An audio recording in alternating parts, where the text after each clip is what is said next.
Hey everyone, Ashley here. I help people deepen their relationships and intimacy, starting with them first. Here we talk about communication, intimacy, energy, self-love, self-growth, NLP, all the things that you can use to transform yourself from the inside out, creating the love that you deserve. Today's topic is another presupposition of NLP, and it is one of my favorite ones.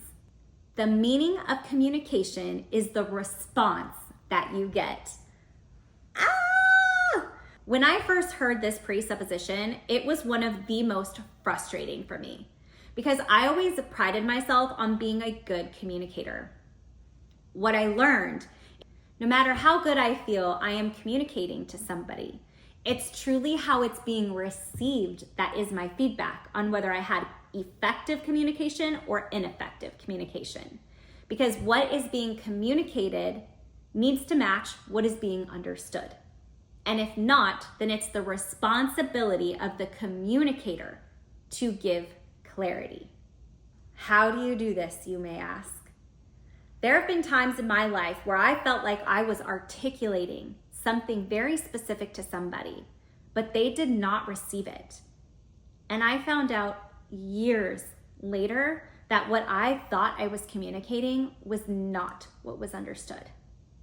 It's a really humbling experience when you find this out years later, knowing that there are tools that you can use that can avoid that from happening.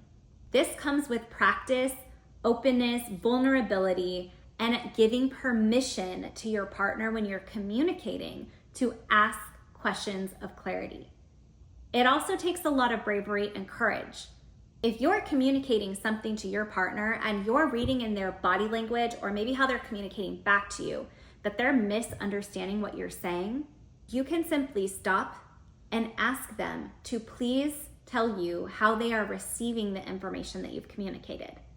Let me give you a personal example that happened with my own mother. I was describing an event to my mom that I was experiencing with my own daughter. After I was done describing what had happened, my mom's response to me was, "Well, I am sorry that I was such a bad mom." It was in that moment that I realized what I was communicating and what was understood were on two different playing levels. So instead of reacting, I stopped the conversation and I told my mom, "I want to be very clear that that is not what I was communicating to you. Please forgive me if that's how it was received or understood. This is what I was actually trying to communicate." I described it to her and then I thanked her for listening. She was grateful that I provided clarity. I was grateful that I took the time to make sure that we were on the same page with what the communication was about. And from that point forward, it really gave me the insight that I needed to be aware if the communication that I was having in any relationship was being received the way I meant it.